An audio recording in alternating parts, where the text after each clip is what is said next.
Selamat pagi Bapak Ibu Saudara, Shalom, apa kabarnya pagi hari ini? Ini adalah Minggu Paskah, di mana kita bisa terus menikmati bersama dengan keluarga, tetap bekerja di rumah, sekolah di rumah, dan beribadah di rumah. Nah, Bapak Ibu Saudara yang dikasihi dan diberkati oleh Tuhan Yesus Kristus, pagi hari ini saya ingin menyampaikan satu kebenaran dengan tema iman itu selalu memberikan kemenangan. Iman itu selalu memberikan kemenangan.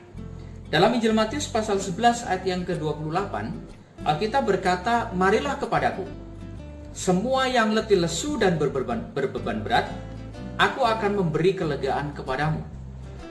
Marilah kepadaku, semua yang letih lesu dan berbeban berat, aku akan memberi kelegaan kepadamu." Bapak Ibu Saudara, menunggu bukanlah satu proses yang mudah untuk kita lewati. Kurang lebih kita sudah memasuki 4 minggu Bapak Ibu, ya. 3-4 minggu, dan itu bukan waktu yang singkat. Meskipun saya tahu itu bukan waktu yang lama sekali. Tetapi ketika beberapa minggu ini kita jalani dengan hanya berdiam diri di rumah Bapak Ibu Saudara, tentu ini sesuatu yang sangat tidak nyaman. Nah, saudaraku yang dikasihi dan diberkati oleh Tuhan kita Yesus Kristus, semua membuat kita dalam sebuah kondisi yang ya kurang lebihnya sama lah. Ya, kita letih lesu dan berbeban berat. Nah, saudaraku yang dikasihi, Paskah datang lagi tahun ini. Ya. Pada hari pertama minggu itu, Alkitab berkata, ketika para wanita hendak menaburkan bunga di kubur Yesus seperti kebiasaan yang berlaku pada zaman itu, mereka kaget luar biasa ketika mereka tiba di TKP dan mereka mendapati bahwa kubur itu sudah terbuka. Kubur itu sudah kosong. Tidak ada siapa-siapa di sana, dan ketika kepanikan melanda mereka, lalu kemudian malaikat datang membawa satu kabar, proklamasi, berita yang disampaikan kepada mereka, dan isi dari kabar berita itu adalah Yesus telah bangkit. Wah, ini luar biasa Bapak Ibu. Yesus yang benar-benar mati, ya. Yesus yang benar-benar disalib, Yesus yang benar-benar dikafani, Yesus yang benar-benar dikuburkan. Di hari itu, di pagi itu, berita itu disampaikan.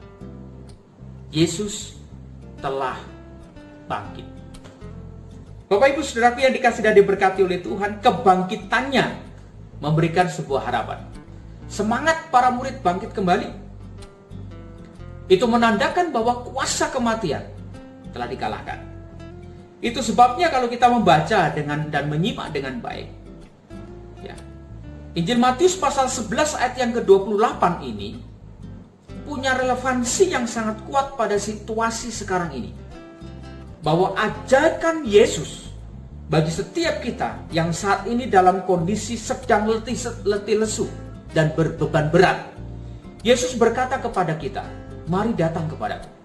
Aku akan memberikan kelegaan kepadamu."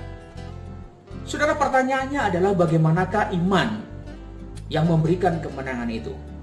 Yang pertama Bapak Ibu Saudara, iman itu nampak dari sebuah keputusan yang diambil. Nah saudara, kata marilah dalam ayat ini bukan hanya sebuah ajakan.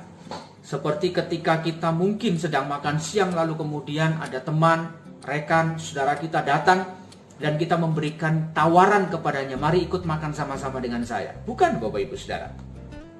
Kata ini mau menunjukkan sisi lain dari Allah yang Maha Kuasa. Kalau saudara membaca di dalam ayat yang ke-27, jelas bahwa segala sesuatunya Yesus sudah punya.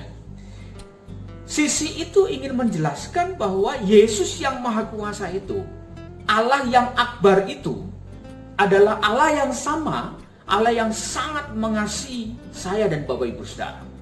Allah yang sangat mengasihi umatnya, Allah yang sangat mengasihi kita semua. Saat ini Bapak Ibu Saudara, kita sedang mengalami masalah hidup.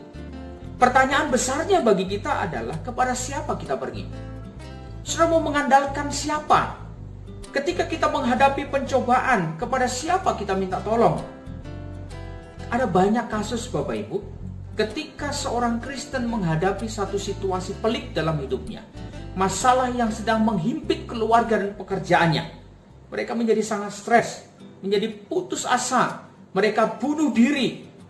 Bahkan yang terparah adalah bahwa mereka meninggalkan jalan Tuhan. Saudaraku yang dikasihi dan diberkati oleh Tuhan kita Yesus Kristus, melalui khotbah ini, firman Tuhan ini, saya ingin mengatakan satu statement buat Bapak Ibu Saudara. Hidup berisi banyak pilihan.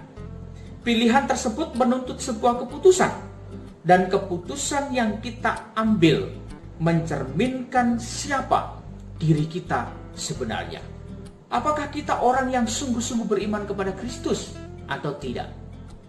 Itu terlihat dari keputusan yang Bapak Ibu Saudara ambil. Poin yang kedua, Bapak Ibu Saudara, bagaimanakah iman yang memberikan kemenangan? Yang kedua adalah iman yang membawa kekuatan untuk terus berharap. Iman yang membawa kekuatan untuk terus berharap. Nah, Bapak Ibu Saudaraku yang dikasihi dan diberkati oleh Tuhan, dengar baik-baik. Harapan selalu ada ketika kita menghadirkan Yesus di dalam hidup kita. Harapan selalu ada ketika kita menghadirkan Kristus di dalam hidup kita. Ketika kita merenungkan statement ini, apa yang terlintas di dalam benak kita? Apakah statement itu kita anggap, wah ini sok rohani? Atau parahnya lagi, kita mungkin mempertanyakan begini, jika Yesus betul-betul ada, mengapa ia membiarkan kondisi yang kita alami hari ini sampai dengan saat ini? Lalu saudara yang dikasihi dan diberkati oleh Tuhan, kalau misalnya Yesus ada, mengapa masalahku nggak selesai? Sakitku nggak sembuh? Ekonomiku begini-begini aja dan seterusnya. Nah, saudaraku yang dikasihi dan diberkati oleh Tuhan, kita punya banyak alasan untuk menyalahkannya. Tetapi bagi orang yang sungguh-sungguh beriman kepada Yesus, saya mau katakan, selalu ada harapan. Saudara bisa baca di dalam Alkitab, satu kisah yang menarik adalah tentang Lazarus. Ketika Maria dan Marta mengundang Yesus dan memohon kepada Yesus, supaya Yesus bisa datang berdoa untuk menyembuhkan sakit Lazarus. Apa yang Alkitab katakan? Yesus sengaja tidak mau pergi waktu itu. Nah saudara, dalam perspektif yang berbeda, Maria dan Marta, Bapak Ibu, ketika berjumpa dengan Yesus, dia berkata apa? Dia berkata, seandainya engkau ada di sini, tentu saudaraku tidak mati. Orang lain juga mengatakan kepada mereka, gak usah kamu menyusahkan Yesus lagi, Lazarus sudah mati. Tapi perhatikan baik-baik, ketika Yesus hadir di situ, lihat apa yang terjadi. Kematian pun, alam maut pun tidak bisa menahan kuasanya. Saudara, harapan itu pun menjadi sebuah kenyataan. 4 hari sudah Lazarus mati dikuburkan. Bau menyengat karena semua tubuhnya sudah mengarah pada proses pembusukan. Tapi ketika Yesus berkata, Lazarus bangunlah, Alkitab berkata, Lazarus itu pun bangkit dan mendekati Yesus. Seolah-olah Yesus sedang menarik kembali roh, jiwa yang sudah meninggalkan tubuh fisik dari seorang Lazarus. Itulah kekuatan pengharapan Bapak Ibu Saudara. Dan Alkitab berkata, ketika kita sungguh berharap kepada Tuhan, maka dikatakan di sana ada ketenangan. Saudara, Alkitab berkata dengan sangat jelas, aku akan memberikan kelegaan kepadamu. Bapak Ibu Saudara, kata ketenangan atau kelegaan, rest dalam ayat ini adalah jaminan yang Yesus berikan kepada umatnya yang mau datang kepadanya. Pertanyaan besarnya sebetulnya ada di sini. Saudara mau datang sungguh-sungguh kepada Yesus atau tidak? Ketenangan ini berakhir dengan apa? Kelegaan, Bapak Ibu Saudara. Undangan Yesus juga berlaku sampai dengan hari ini. Saudara, mari kita melihat dalam Perjanjian Lama kisah yang lebih lama dari kisah Lazarus. Pertarungan antara Daud dan Goliat. Bapak Ibu Saudara, mari melihat dalam perspektif begini. Saul yang waktu itu menjadi raja Israel, Bapak Ibu Saudara, ketika menerima tantangan dari lawan, lalu melihat sosok Goliat, maka dia punya mindset bahwa ini masalah besar. Tubuhnya besar, kekuatannya besar, dan ini tentu tidak berimbang dengan orang Israel waktu itu. Tapi menariknya adalah bahwa bagi seorang Daud remaja, Bapak Ibu Saudara, Goliat ini bukan hanya sekedar besar dari sisi fisik dan kekuatannya. Tetapi karena Goliat itu besar, maka dia punya satu perspektif yang luar biasa.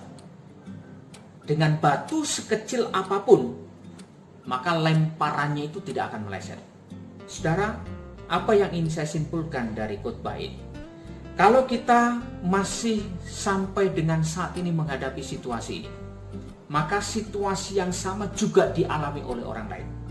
Nah, saudaraku yang dikasih dan diberkati oleh Tuhan, tapi yang terpenting adalah mari kita memiliki iman, dan iman itu selalu bersama-sama dengan positive thinking, artinya berpikir secara positif. Saya ingat satu penelitian di Belanda, ya, ada satu penelitian tentang orang-orang yang berpikir positif terhadap hidup. Dan hasilnya apa, saudara? Mereka yang positive thinking itu memiliki tingkat kematian 45% lebih rendah daripada orang yang pesimis. Apakah penelitian ini dilakukan oleh untuk 1-2 orang? Bukan. Ada 941 ya, pria dan wanita selama kurang lebih berapa tahun? 10 tahun, Bapak Ibu Saudara. Nah, saudaraku, cara pandang kita terhadap masalah menentukan sikap kita menghadapi masalah. Tetaplah beriman, tetaplah berharap di dalam iman yang benar, karena iman yang benar selalu memberi kemenangan. Kiranya Tuhan memberkati, meneguhkan firman-Nya bagi Bapak Ibu Saudara dan saya. Amin.